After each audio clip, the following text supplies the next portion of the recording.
वो संस्कार कल्चर भी कोई चीज़ होती है।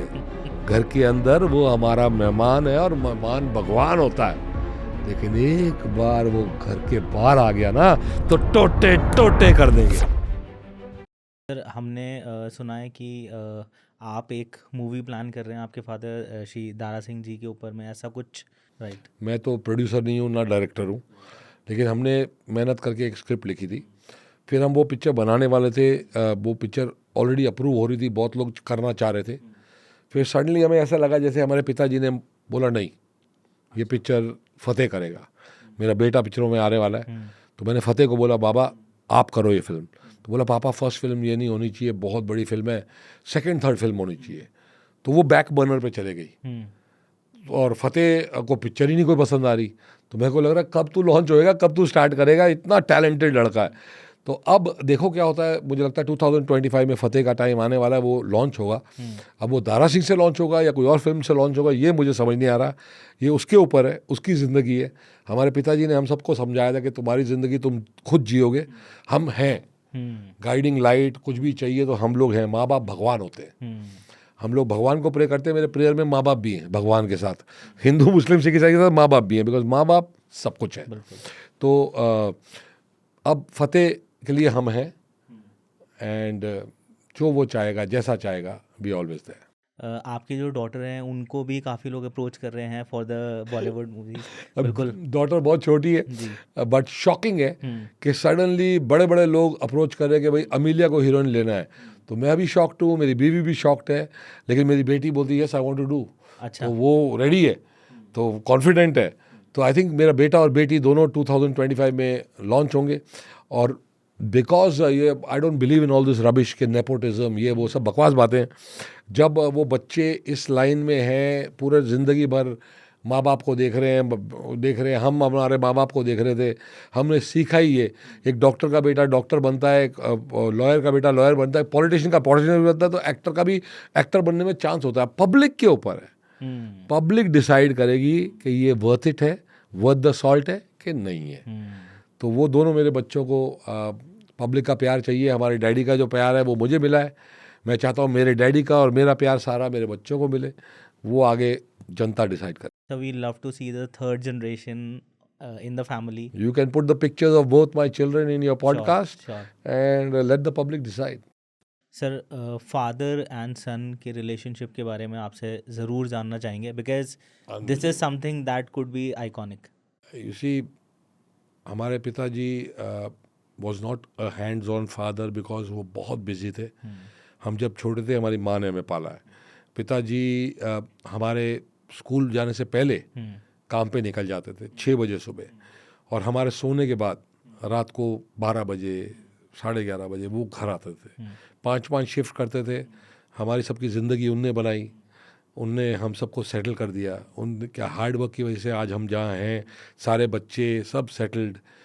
तो डेफिनेटली जो बाप होता है वो बाप होता है, और वो फैमिली के लिए बहुत मेहनत करता है, बहुत हार्ड वर्क करता है। माँ अपना काम करती है, बच्चों को बड़ा करना, माँ आजकल काम भी करती है, तो दोनों चीज़ें माँ पे हैं।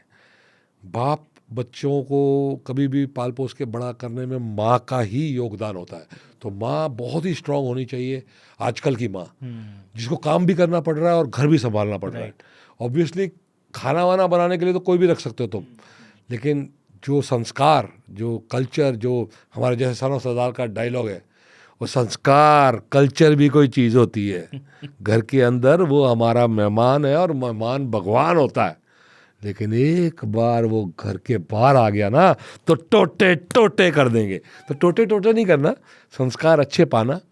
एंड हमारी माँ ने हमें बड़ा किया, लेकिन आगे चल के जब डैड का काम स्लो हुआ, उनकी एज बढ़ी, तो मैं लकी उन बच्चों में से हूँ। मेरी बहनें शादी करके चले गई थी, उनने भी बहुत माँ बाप से बहुत प्यार किया, लेकिन मैं बहुत लकी हूँ कि मेरे साथ दोनों पेरेंट्स लाइफ लॉन्ग रहे। मेरे भाई के पास चले जाते थे 2-3 महीने चंडीगढ़ रहने, बाकी पूरा साल फुल टाइम मेरे साथ रहे। तो मुझे मौका मिला उनके साथ बहुत टाइम स्पेंड करने, unlike the rest of the children. तो I am blessed, I got lucky. And हमारे डैड का जो नेचर था, उन्हें कभी गुस्सा नहीं आता था। उन्हें जब भी कुछ बोलते थे, याद रखना, हम बोलते हैं हमारे पेरेंट्स भगवान है, वो हम इसलिए बोलते हैं क्योंकि वो वाकई भगवान है। वो अपना सब कुछ सेक्रीफाइस करके बच्चों को पाल पोस के बड़ा करते हैं। और जब आपके पेरेंट्स कुछ बोलते हैं तो आपको याद रखना पड़ेगा they are right and you are wrong. उनके पास पूरी ज़िंदगी का एक्सपीरियंस है, वो सोच समझ के आपके भले के लिए बोल रहे हैं। तो please listen to your parents, because end में they will be proven right and you will be proven wrong. 1 in 100 chances there कि you might be proven right, but 99% the parents will be right.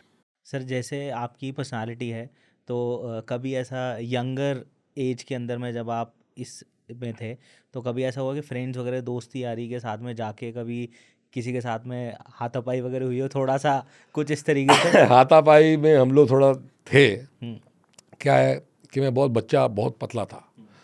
तो मैं जब बहुत पतला बच्चा था तो जब मैं उस ज़माने में ना, जब आप थिएटर में जाते थे, आप बोलते थे कि मैं इसका बेटा हूँ या मैं इस डायरेक्टर का बेटा हूँ, तो टिकट मिल जाती थी, लाइन में नहीं लगना पड़ता था। लाइन लगती थी पिक्चरों की टिकट के लिए।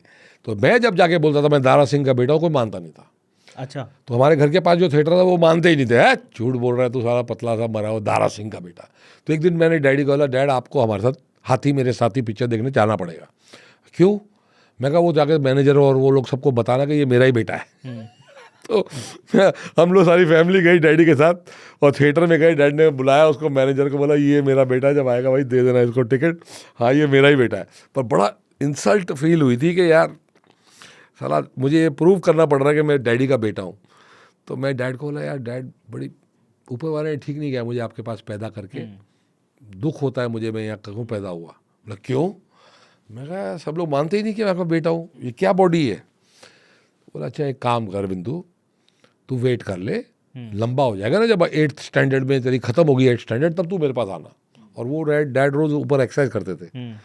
तो मैं वेट करूं कि 8th स्टैंडर्ड कब खत्म होगी, कब खत्म होगी। जैसे ही 8th स्टैंडर्ड खत्म हुई, सारे लोग मुझे क्लास में बुली करते थे। 8th स्टैंडर्ड खत्म होती, मैं डैड के पास फर्स्ट डे पहुंच गया। मैं डैड अब बताओ। बोला अब मैं तुझे दे रहा हूँ गुरु मंत्र, आजा ये देख, ऐसे डंड मारते हैं, उन्होंने मुझे पुशअप सिखाया, ऐसे बैठक मारते हैं और एक रॉड लगा ले और पुल अप मारना। अब तूने 2, 5, 6, 10 बढ़ाते जाना है और ये छुट्टियां खत्म होने से पहले तूने 250 डंड, 250 बैठक और 100 पुल अप मारने, स्लो बढ़ाते हुए सेट्स में। 25 का सेट, 10 का सेट मार पहले, फिर 10 के 10 मार, फिर 15 के 7 मार, फिर 25 के 10 मार। ये है तेरा टारगेट, बस यही कर। तो मैं जोश में आ गया और उनके साथ बादाम की शरदाई परदाई पीने लग गया और शुरू हो गया मैं रोज। तो ये जो मैंने किया वो मैं सब बच्चों को बताना चाहता हूँ जो जिम जाते हैं। प्लीज़ जब आप जिम जाते हो तो पहले फ्री हैंड की एक्सरसाइज करो, ये दंड बैठक पुलअप्स, ताकि जो आपकी बॉडी है वो एक ऐसा बेस बन जाए जो ज़िंदगी भर जाएगा नहीं। अगर आप सीधा जिम चले गए और जिम में सीधा एक्सरसाइज करने लग गए तो बहुत फास्ट इंप्रूवमेंट आती है, लेकिन चंद महीनों के बाद वो इंप्रूवमेंट रुक जाती है। फिर आप डिप्रेस हो जाते हो, फिर आपको लगता है क्या है यार किस लिए जा रहा हूँ जिम, और फिर आप जिम छोड़ते हो। और जिम के ट्रेनर्स को भी मैं ये समझाना चाहता हूँ कि जो बच्चा आपके पास पहले आता है छोटा 8th, 9th, 10th स्टैंडर्ड में, please make them do free hand, a lot of free hand, because then the body will stay for life.